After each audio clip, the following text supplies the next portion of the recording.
Hi అండి. ఈరోజు మనం పక్కా తెలంగాణ స్టైల్‌లో బగారా రైస్ చేద్దాం. ఇది ఏ కర్రీలోకైనా వెజ్ ఆర్ నాన్ వెజ్ చాలా బావుంటుంది. దీనికోసం ముందుగా స్టవ్ వెలిగించి ఒక గిన్నె పెట్టుకొని అందులో 2 టేబుల్ స్పూన్ ఆయిల్ వేసుకోవాలి. అది కాగాక మసాలా దినుసులు వేసుకోవాలి.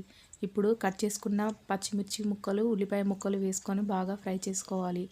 ఇవి బాగా ఫ్రై అయ్యాక హాఫ్ టీ స్పూన్ అల్లం వెల్లుల్లి పేస్ట్ వేసుకొని ఒకసారి వేయించాలి. పచ్చివాసన పోయాక ముందుగా కట్ చేసి పెట్టుకున్న కొత్తిమీర, పుదీనా వేసుకోవాలి. ఇది కూడా బాగా ఫ్రై అయ్యాక ఒక గ్లాసు బియ్యానికి 1.5 వాటర్ వేసుకోవాలి.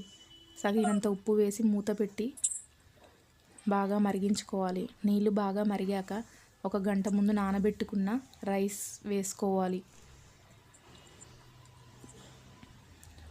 ఉడికేటప్పుడు ఒకసారి కలిపి మూత పెట్టుకొని అన్నం ఉడికే వరకు ఉంచుకోవాలి.